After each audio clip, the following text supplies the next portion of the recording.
Hello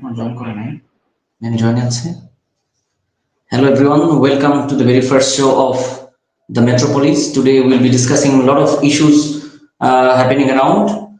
We have two very special guests with us. Let me introduce you Professor Lailufar Yasmeen. She's the Professor of Department of International Relations, Dhaka University, and she was the former Chairman of Department of International Relations. We have another important guest. He will be joining with us very soon, Mr. Singdhendhu Bhattacharya. He was the former staff reporter and former contributor to the Hindustan Times. Let me start with very simple background story that has been going on from 5th of August. Bangladesh has seen a very crucial moment and very energetic movement led by students. And after the movement, Sheikh Hasina has to flee from Bangladesh and take shelter in India. And after that, we have seen that Yunus government has formed the interim government, and Dr. Yunus, who is the professor and Nobel laureate in peace, he has taken over the power on 8th of August. Let me start with Professor Lailufar Yasmeen. Madam, thank you very much for joining with us. We are very glad to have you with us. Madam, one very first question is that we have seen attacks on Bangladeshi mission Bangladeshi mission in Agartala. Is this the breaching of Vienna Convention? The Bangladeshi Foreign Ministry has stated that this is the attacks on mission of Bangladesh in Agartala is the breaching of international relation, international commitment, and breaching of Vienna Convention. What's your take, ma'am? Thank you for having me here. This is clearly a breach of outlined under that was taken in 1961 in its protection to basis different countries. Therefore, it is a clear breach of international law. Thank you, ma'am. Ma'am, why do you think the Indian Hindus are attacking on Bangladeshi consulate, and Indian government is saying nothing, and they have not stated anything from their Ministry of International Affairs? Now, why is this so, ma'am? The government of India has actually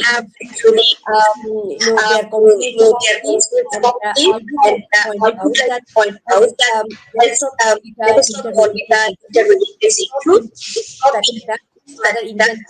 Indian citizens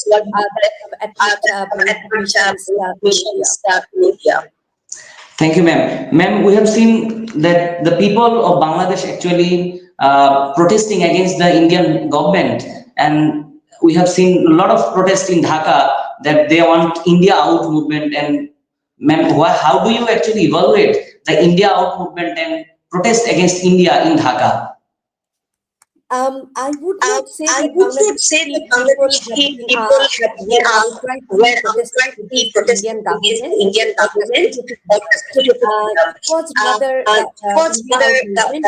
out movement earlier in this year.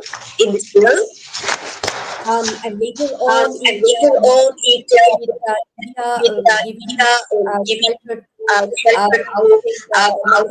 former Prime Minister. It was more against the decision of the government. It was not the country itself. So we need to distinguish the government India countries differently. India has not culture and in terms of the other, we need to recognize that and two neighbors living together, have a working relationship. Right, ma'am. Ma'am, we have seen a lot of misinformation spread by Indian media, and some of them actually claiming that the extremist group has taken over the power in Bangladesh. Ma'am, how do you see the taken over of power by Dr. Yunus and his interim government? Is there any sign of extremist government or extremist kind of activities in Bangladesh? You have seen the situation and the things and incidents in last 3 months. Do you think that any extremists taken over the power? we all We clearly know all that clearly know that not taken over by any taken over by extremism. any extremism. Rather, Rather, interim the government is interim one of the government most is one of the most pro-Bangladesh government that pro-Bangladesh we've seen government that in in our our history. history. This government This is running government things is according running to things the rules of according the game, to rules of the and game, they are and taking they are essential, taking essential, political, sort of concerns sort of to be concerns to be resolved. resolved. Thank you, ma'am. Ma'am, probably we have to go to Mr. Singdhendhu Bhattacharya. He has joined us. I think he will be joining us very soon. And as I have seen him, probably there is a technical issue. That is why we cannot connect him yet. Ma'am, moving on, my next question to you is that, ma'am, there is a organization in Bangladesh that has formed 9th of August, probably after the ouster of Sheikh Hasina, and their organization name is Bangladesh Hindu Jagaran Manch. It is probably say it has similar name in Hindu Jagaran Manch in India, which is associated with RSS, and they are actually protesting against the new government after the government has formed. Why do you think Indian-led RSS? Do you think Indian-led RSS has any sort of influence and they want to destabilize the situation in Bangladesh? I think there's some technical problems. I could not hear you. There were some Sorry, ma'am. issues. Actually, I I've could been. not hear you. I think if our technical team actually can help us in this regard. Okay, ma'am, can you hear me? Yes, now I can hear you Yes, now I properly. can hear you properly. Okay, ma'am. Ma'am, my question to you is that Bangladesh Hindu Jagar Mons has formed very recently, and it has connection with Hindu Jagar Mons in India, which is associated with RSS, demonstrating against the government of Bangladesh. Do you think that this Hindu-led political organization protesting against the government, and do you think will it unrest the situation in Bangladesh? And what's your take, ma'am? I think so I far think we so have far seen we that have how seen that Bangladeshi how people, Bangladeshi people, irrespective of their irrespective religion, of can their religion, actually can actually maintain their think their unity commitment and and maintain maintain friendship with each other friendship and with each protect other each and other. protect each other. There might be some There might connection be with some other connection with political other parties, but I political do not parties, think but it I will do be not significant enough to think enough create to any create disturbance any or disturbance harmony among harmony different among different religious groups within religious Bangladesh. groups within Bangladesh. Okay, ma'am, thank you very much. We may move forward to next question. I think there is a technical issues from Mr. Bhattacharya. I think it will be solved very soon. Ma'am, next question. Let us start with another question, ma'am. I'm very curious. Mr. Singdhendhu, can you hear me? Yes, yes, I can. Yes, yes, I can. Thank you very much for joining me. I have so many questions for you. Let me start with the first one. We have seen that the consulate of Bangladeshi mission in Agartala has been attacked by The Hindu audio. extremists. Yeah, Hindu extremists. Why do you think the Bangladeshi consulate in Agartala has been attacked? And who are the attackers?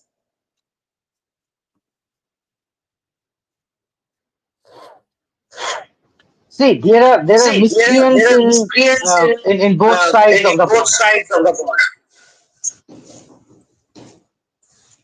and And the what the recent the recent Bangladesh Bangladesh situation, we have situation, seen we have seen a lot of a lot of misinformation being misinformation spread being spread uh, uh, with ulterior with ulterior motives, and motives, and this has this has this has this uh, has uh, been part of been kind part of of kind of Hindu nationalist Hindu nationalist ecosystem, ecosystem, uh, uh, and their agenda and to their to agenda kind of vilify to Bangladesh, to kind of kind of set vilify Bangladesh Bangladesh, as to the kind of other. set Bangladesh as the other.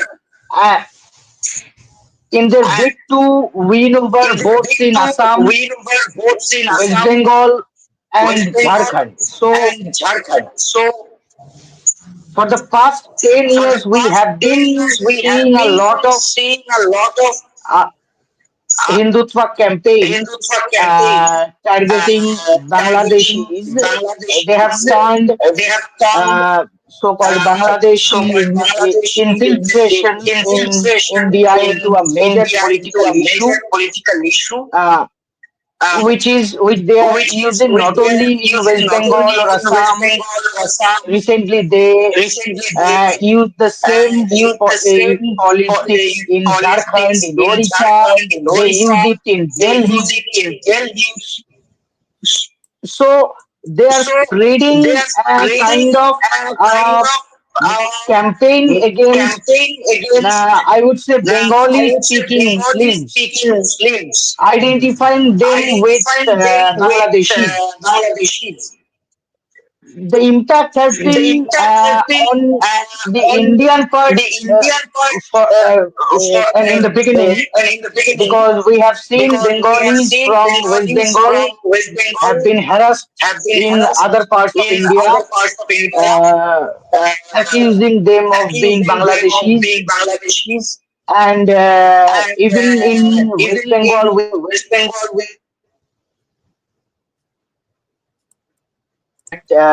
why are you speaking Bengali? Are you a Bangladeshi? Hindi. So this Hindu nationalist agenda since 2014 has been intrinsically linked to the othering of, and this attack on the diplomatic mission that was the FBI commission. It was a outcome of the kind of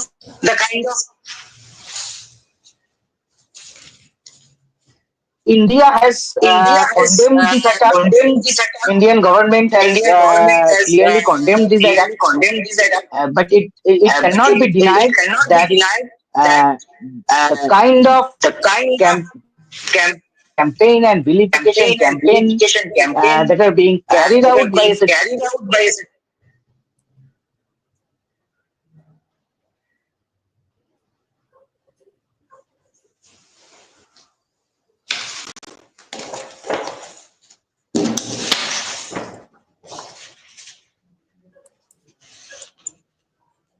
I think there is technical issues. I believe he will join us very soon.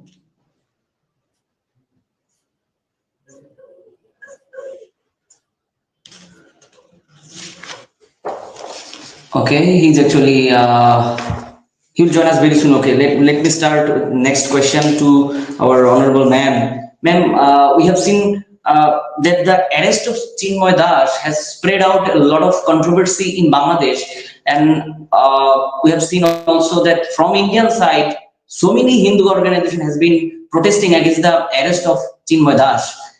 Ma'am, actually, police has stated that they have clear evidence against Chinmoy Das, and that is why they have arrested him, ma'am. And the Indian government and foreign ministry has been condemning this arrest of Chinmoy Das. How do you actually evaluate the Indian interference in Bangladeshi domestic issues by arresting Chinmoy Das? They have protesting it, and they are actually asking Bangladesh government to actually give them the right to protest. Now, how do you actually evaluate this situation and the interference of Indian government for arresting Chinmoy Das? Shall I go ahead? Yeah, Yes. yeah, ma'am, you may. Okay. Actually, I think you pointed it out as indifference. It's rather too much interest about Bangladesh's internal affairs. Yeah, so I would say that India has a lot of reason to get concerned about what is happening inside Bangladesh, because in the region, India now lacks true, friends. All the countries, all the other countries in South Asian region, they're they have promoted their internal interest, their national interest very strongly. This is something India sees as a threat or sees as a kind of challenge to its hegemony in the region. And that is why India has interest about what is happening internally in South Asian countries.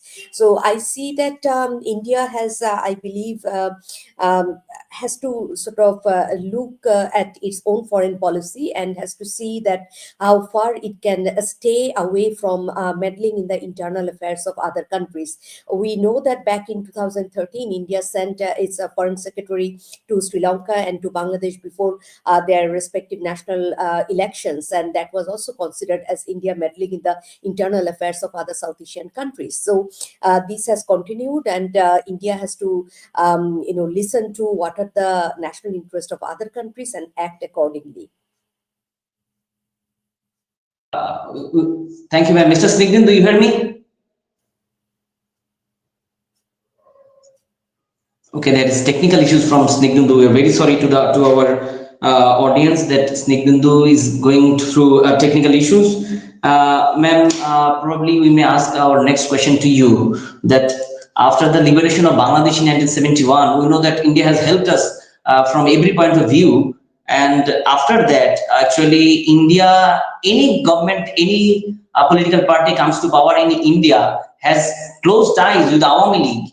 And after the ouster of Sheikh Hasina to India and taking shelter in Delhi, we have seen that Indian government is backing Sheikh Hasina. Ma'am, why do you think that Indian government, any party comes to power in India, actually have ties with Awami League and they don't have ties with the people of Bangladesh? Why? Why is this so?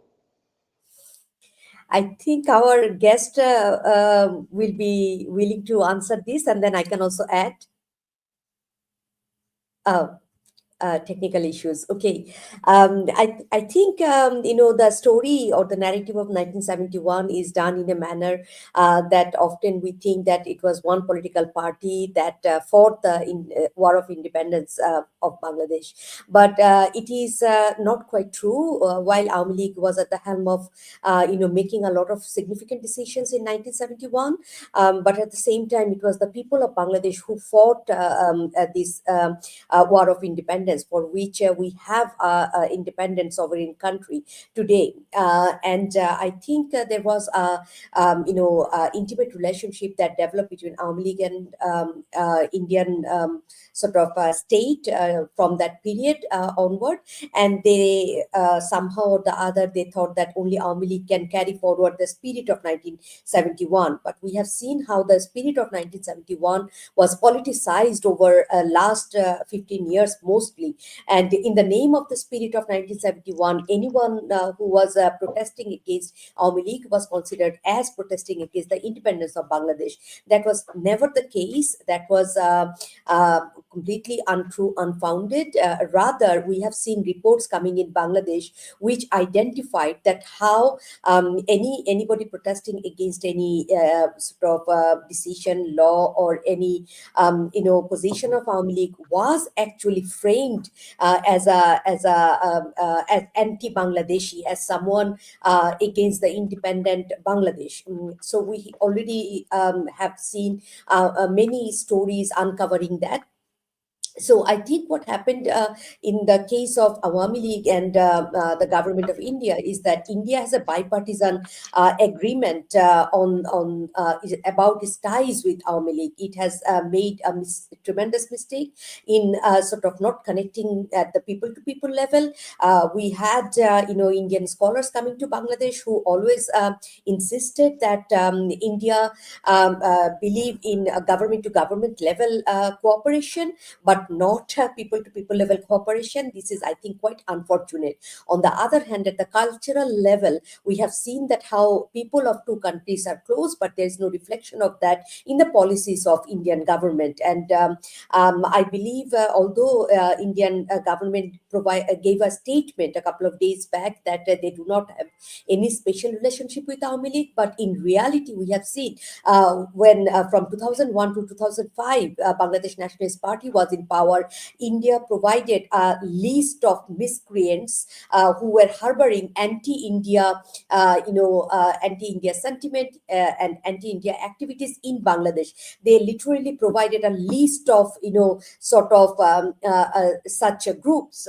They were, unfortunately, however, never able to provide the particular names or particular location of these areas. So we have seen that how difficult Bangladesh's relation with India was under the BNP regime, and this continued 91 to 95. Bangladesh-India relations was not okay. 96 to 2001 relationship was more than okay, and we were able to resolve some of the critical issues where India's cooperation was needed during that period of time. And then again, 2001 to 2006, Bangladesh-India relationship was at its rock bottom. And then again, for last 15 and a half years, our relationship with India was superb, if I can put it in one word. So this actually tells us that there are something going on between a particular political party and the state of India. So that is where I think the government of India, the state of India, has a lot of clarification to provide. Thank you. Thank you, ma'am. I believe Mrs. Singdhendhu is hearing me right now, right? Yeah, yeah. Okay, thank you. The question is very same to you as I asked Professor Lailufar Yasmeen. That I am wondering, and I'm to my utter surprise, after the liberation of Bangladesh in 1971, Bangladesh government, Indian government, any party comes to power, either BJP, either any other parties, they comes to power, they have close ties with Awami League government, and especially Awami League party. They don't believe in the connection with the people of Bangladesh. I'm so surprised. Why do you think so? Why don't the Indian government has any ties with the people of Bangladesh, with only with Awami League party, Awami League government? Why so? Yeah, I think one of the, I mean, if we look at the present context, say 2018 onwards, after the so-called Nishirater vote, there has been a lot of pressure from various quarters on India also to speak up against the violations of human rights in Bangladesh. But if we look at even the 2021 episode, in 2021, during the Durga Puja, uh, there was a series of attacks on Hindus in Bangladesh. And during that period, uh, the Indian government was quite silent. Why were they silent? Hindus did come under attack in 2021. You must remember during the September-October period. But the Indian government didn't take up the issue.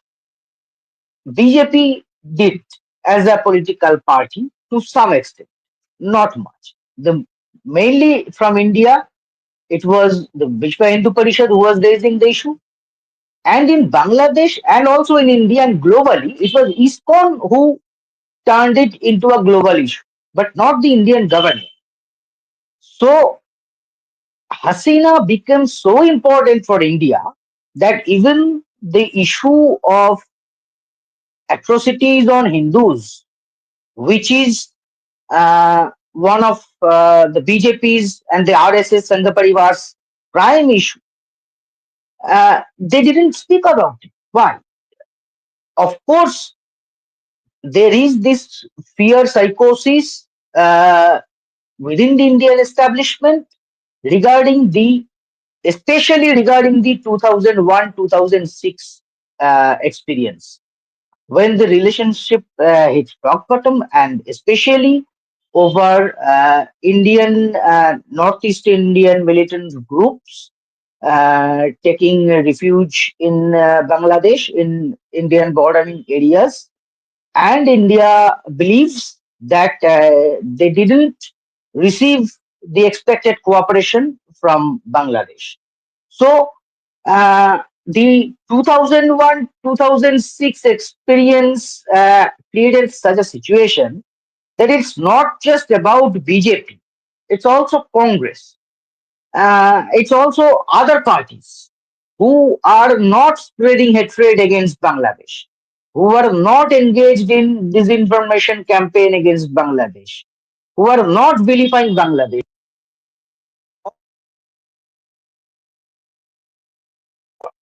Now there is also another aspect which while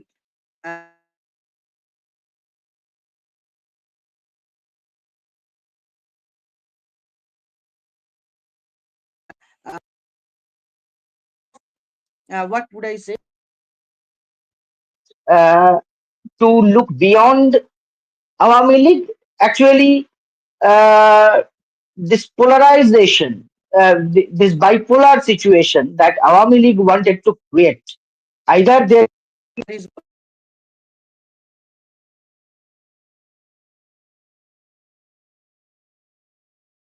and outside Mukti Juddho, it's about Muslim fundamentalism.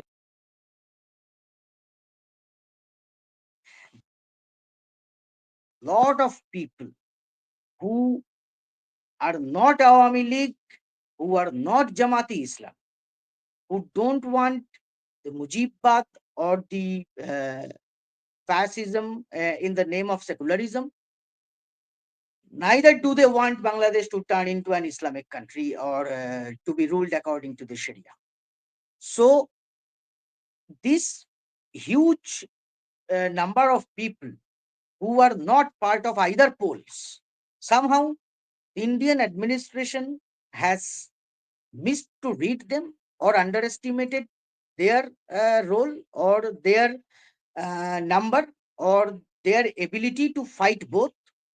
So I remember that since mid 2023, when it became quite clear that the opposition parties were going to boycott the election, and when it also became clear that there was no possibility of Hasina stepping down to facilitate a free and fair election as demanded by all oppositions. When this stalemate became very clear, several political analysts and geopolitical experts had warned against India's policy of keeping all eggs in the single basket.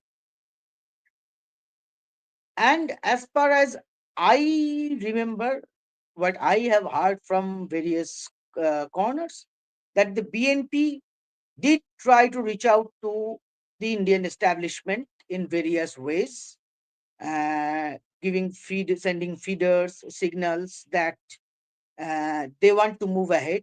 They don't want to stick to what their position in 2001 or 6 was, that they are in favor of a friendly relation with India. This kind of feelers they did try to send. Somehow the Indian establishment did not trust it or did not have enough information about the actual uh, ground level anger against Hasina's rule, or maybe they overestimated the power of the fundamentalist forces. So somehow I believe that there has been some kind of a miscalculation or misassessment on the part of the Indian establishment to understand the dynamics of Bangladesh, to see Bangladesh beyond the Mujib or Maulabad polarization. Uh, but I also am getting a sense that India is probably trying to understand it. India is trying to come to terms with the new reality, and maybe we will see in future. Maybe we will see in future if We will see in this future if reflects this in the reflects government in actions. government actions. Thank you very much. Mr. Singdhendhu, I have another question for you is that you have written article in the Diplomat where you say about the rising of hindutva in Bangladesh. Why do you think hindutva is rising in Bangladesh, and what's its future? Where 90% of the total population of Bangladesh is Muslim, do you think that hindutva in Bangladesh is actually rising so fast and it has very good future? What's your take? Can the last part? Do you think that Hindutva in Bangladesh is rising and it has good future in Bangladesh? Yeah, you see, you have to you will find no solution by blaming these Hindus for taking to Hindutva ideology. You can't blame them because you have to see them also as victims, minorities in any country. Minorities tend to stick together, especially if they are living in a country of overwhelming majority of some other religion or ethnicity. And when there is a kind of sense of lack of security, a sense of insecurity among these minority populations, then they uh, tend to or tend towards extremist ideologies. We have seen this in different areas. If we look at uh, how at one point of time Al Qaeda and Islamic State tried to get a good number of recruits from Myanmar, from the Rohingyas, because they were being persecuted. That strong sense of persecution and insecurity pushed many of them towards this kind of ideology. I'm not saying that always this is the case. We have seen uh, majoritarian fundamentalism also. In India, we are going through this majoritarian fundamentalism right now. Bangladesh has also in the past seen the kind of majoritarianism, religious majoritarianism. So the whole of the Indian subcontinent has seen it. But at the same time, when the majoritarian ethnicity or group of people they tend towards fundamentalism, it impacts even more the minority. So to effectively address the issue of the growing appeal of Hindutva among Hindus in Bangladesh, the first and the foremost thing is to ensure that they feel safe. No, normal people, no normal people want extremism in life. No normal people want an abnormal life. Ex- so, apart from some hardened activists, it is mostly the hardened activists of different camps who rile up these issues. But the majority of population always want peace because they have to live with each other in their daily lives. They can't live with prolonged hatred in their daily lives, and they don't want it either. Prolonged hatred is not possible for human nature. I mean, for most of the normal people. So, if in Bangladesh has to address this issue, they have to address the security concerns.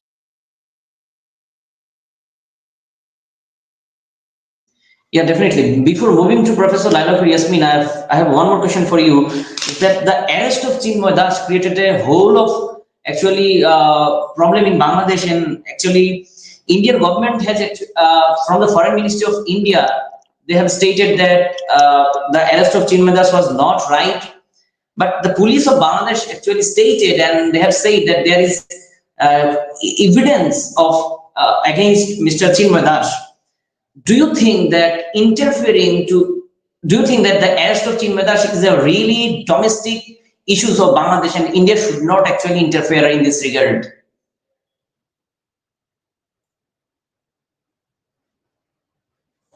Mr. Singdhendhu, this question for I mean, you.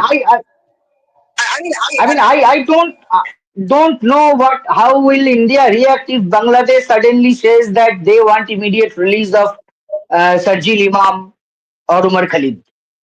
So I don't know. This will where this will lead to. uh, both countries should respect each other's internal issues, and at the same time, I think both countries. I mean, humanitarian crisis has no border. There is no one says that I can't protest Israeli atrocities on Palestinian because I am an Indian. When people are being killed in Sudan, when people are being killed in Syria, when people are being killed in Palestine, these issues know no border. So if there are issues in Bangladesh, there are humanitarian violations in Bangladesh. Any Indian can speak it. But if the Indian government says it, then probably they will also have to prepare to hear it back from Bangladesh. When Bangladesh finds something which they don't like, which they dislike. So that's how I see it. Thank you. I will move to you after asking Professor Lailufar Yasmeen one more question. Is that, ma'am, actually, so many accusation from Indian side and Indian media especially that the American government is backing Bangladesh right now, and this government, the entire government of Professor Yunus has been backed by America, and America has a role to play in Bangladeshi politics. What's your take, ma'am? As an academic, I wouldn't use the word backing the government. I would rather see it as America and other European governments, or in different parts of the world, the interim government has received overwhelming support. This was for the first time in Bangladesh's history that so many EU resident and non-resident diplomats came and met with our chief advisor of the interim government, and this shows that how they see that they have a stake in Bangladesh's development, a stable Bangladesh, and a Bangladesh that looks towards its future, a Bangladesh that wants to rebuild itself. So therefore, we need to pay attention to these, that how a Bangladesh government is being accepted to many other countries except for in this region by India. And as very rightly pointed out by the other speaker here, that when India puts in condition that treatment of minority should be one of the cornerstone of normalizing Bangladesh-India bilateral relations, I think it becomes problematic, because in that case, Bangladesh has so far did not comment on whatever happening inside India. However, India is treating its minorities, who are very much huge in number in terms of Muslim populations anywhere in the world.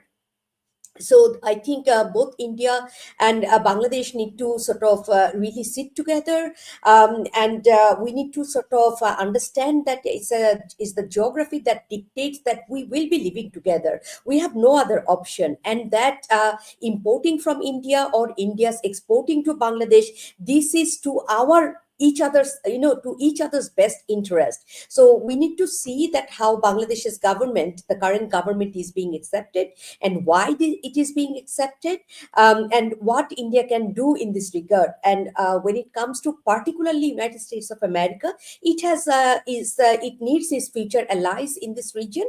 That is why it also wants to see a stable and developed Bangladesh besides its Indo-Pacific strategy.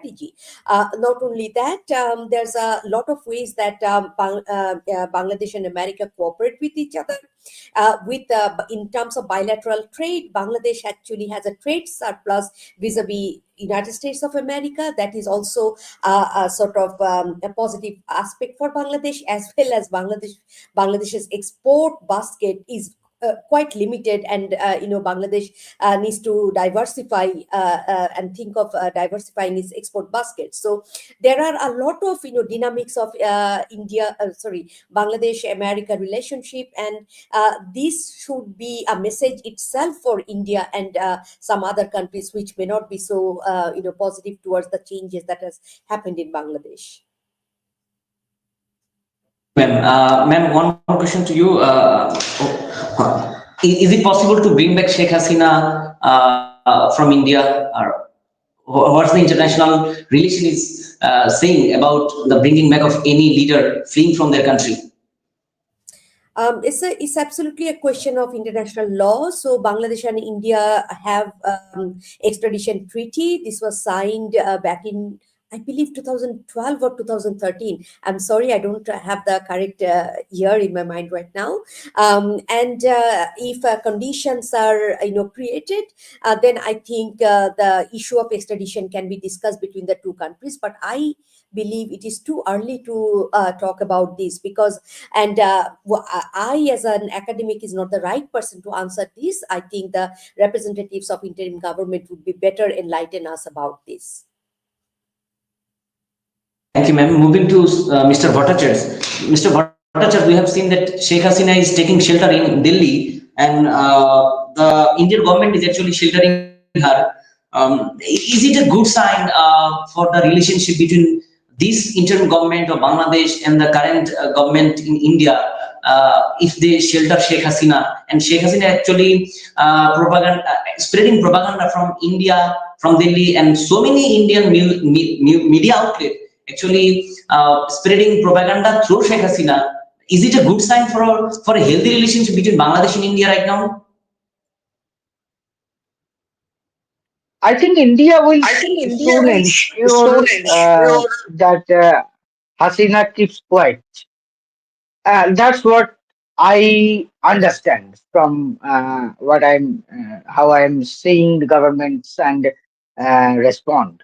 So they will probably like to uh, keep like to see that she keeps quiet, but at the same time, uh, India will try to find a way out, because uh, right now it is still not a major issue.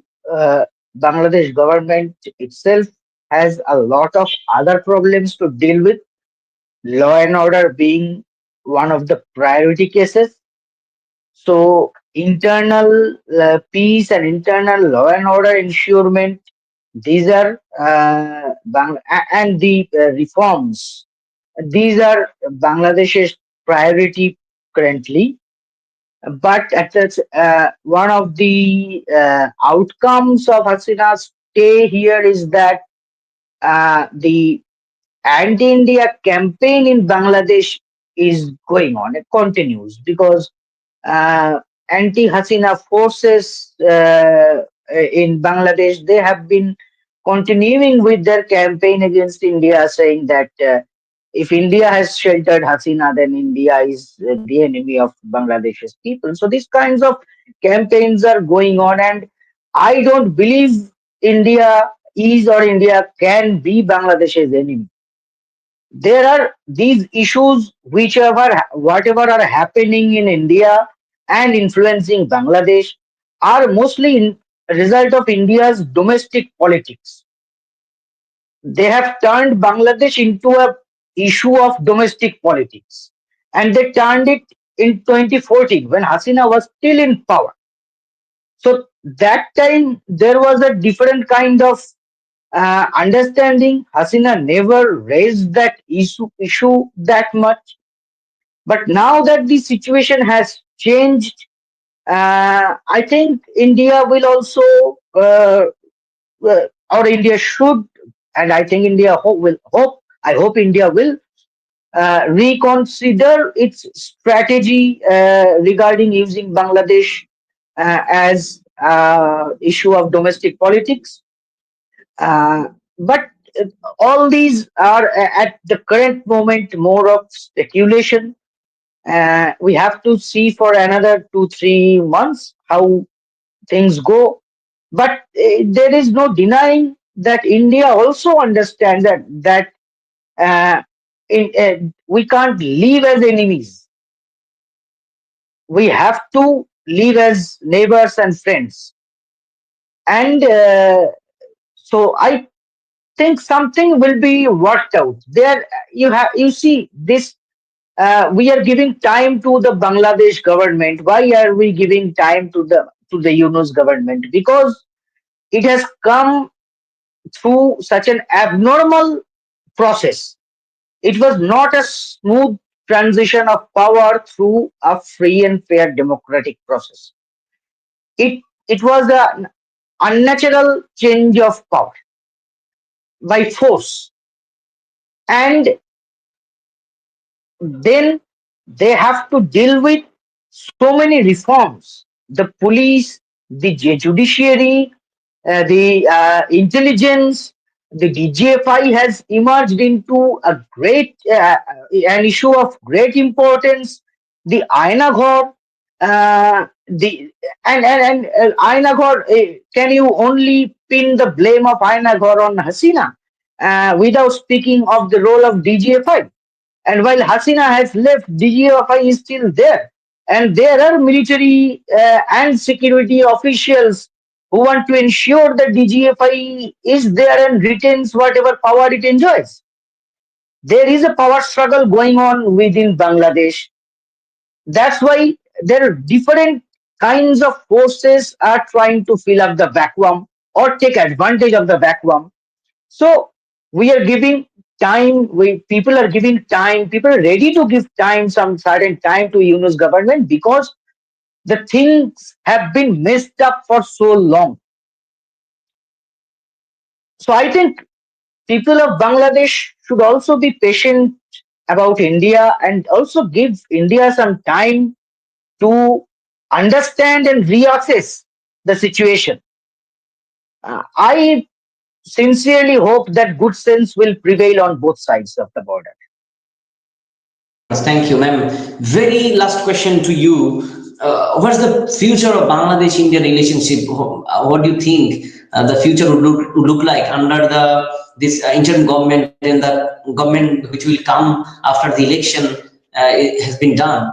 What's the future of India-Bangladesh relationship? Coming from international relations background, I think one of the trickiest thing is to predict about the future, right? Anything can happen anytime. Uh, Despite that, as my previous speaker very eloquently pointed out, that we have to learn to live with each other. It's too early to say whether the relationship will sour or the relationship will bloom. But I tend to I want to wish that I want to sort of believe that the relationship will go on, even though it will take some time for both of the parties to understand each other's value. I think at the government level, Bangladesh has very clearly stated, even today, if you have seen the statement of Sayyida Rizwana Hassan, sorry, that we need to have working relationship. We need to stay calm. We need to sort of make the relationship better. She stated all of this in a very positive sense. So interim government understand, any government that will be in power in Bangladesh will understand the value of maintaining a smooth bilateral relationship. I'm sure India also understand that, because it cannot have an angry neighborhood. It need to sort of have its neighborhood along with it. And we already know that South Asia is the least integrated region in the world. It is difficult to trade among South Asian countries. It is difficult to go to South Asian countries from one place to the other. India is the only country that has land border with almost all the South Asian countries except for Afghanistan. And then this is why it is a very disproportionate region, right? So there's no other region like South Asia where one country has overwhelming superiority. But India has no good relation with any of its neighbor right Uh, now. I wouldn't say that. I wouldn't say it so bluntly. India has very good working relationship with all the other countries except for Pakistan, which they have historical reasons and is their business how they run this relationship, right? With Nepal or Bhutan or even Maldives, with whom it had, a bit of acrimonious relationship, it is now improving. So I would say that, some kind of working relationship must have to be there between India one side and its other South Asian neighbors. And from Bangladesh, I can only hope, I can only sort of wish, so that people on both sides will stop being jingoistic, will stop playing this crazy ideas about each others, because people need each other. And you can see that how in Kolkata, a mini, which is often called as a mini Bangladesh, the business owners associations, they are trying to calm us Bangladeshis, that come for your business, come for your travel, come for your medical treatment, we are ready to provide you security. So we both understand this, that we need each other. We receive very sort of medical treatment and other things in a very cheap and reasonable manner in India, and therefore we go to India. And Indians also, especially Kolkata, thrives on business coming from Bangladeshis. So we need to recognize this. We need to sort of calm people on both sides, and we need to have reason working in both sides. So that is why I think I see the future. It will take some time, but I see smoothening of relationship between the two countries. Mr. Singdhendhu, we have very same question for you too. What's your views on the future of Bangladesh and India relationship, and how do you actually evaluate the future of Bangladesh-India relationship? To some extent, it will also depend on the future of Bangladesh. Right now, we don't know, we don't have a clear idea where Bangladesh is heading. There is a vacuum. There are sincere efforts to correct the wrongs of the past. There are sincere efforts to eliminate the dictatorial and authoritarian traits that the whole administrative structure had. At the same time, there are also other efforts, other plans who that want to derail these positive efforts. So within Bangladesh, struggle is going on between the so-called good and evil, whether we can term it in that sense. But it's not bipolar. There is no one good or the other evil. There are many forces right now. We have to see where it goes. It also depends on Indian internal situation, because you see this in both countries and also some other countries. International relations are being affected by domestic political interests. So these concerns are there, but overall, I hope that the relation will improve, because there is a lot of business interest. Even if our politicians don't care about our people, many of them do care about business. So I hope that this business, the business interest, the commercial interests, it will somehow bring them to the same table for a working relation. For a simple example is that recently there was such a hue and cry over the so-called Kolkata hospital refusing to treat Bangladeshi patients. Now, if we look at the incident, this so-called hospital or nursing home, whoever made that declaration, who knows it? People in Kolkata doesn't know it.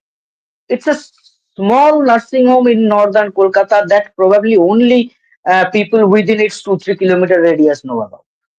Where do Bangladeshi patients come to in India, in Kolkata? They come to hospitals like Ruby General Hospital, Peerless, Fortis, RN Decode, these hospitals along EM bypass in this Mukundapur region. Did a single hospital say any such thing? No. Why would they say we won't treat Bangladeshis? Because most of these hospitals thrive on Bangladeshi patients. And it's not only Kolkata. Think of the kind of yarn import that Bangladesh has from Gujarat. the Saurashtra region of Gujarat, the weavers from that region heavily depend on export of their produces to Bangladesh. So there will be, and of course, travel, hospitality, and healthcare. These are so important economic issues that these people will keep the pressure on the government to have a working relation. So while people to people connection, I think that is up for people to develop.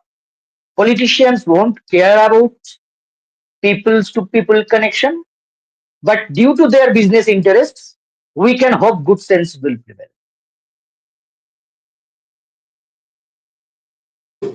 Thank you, Mr. Bhattacharya and Professor Lailufar Yasmeen for joining us. I hope the audience actually will enjoy the session, and they have enjoyed it already. We have seen a lot of messages from our pages and from our YouTube channel, and we'll be grateful to you if you comment us what to do next and how to actually improve the relation between Bangladesh and India. I want to again thank Mr. Singdhendhu Bhattacharya and Professor Lailufar Yasmeen.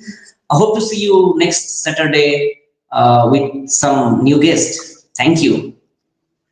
Thank you. Thank you. Thank you.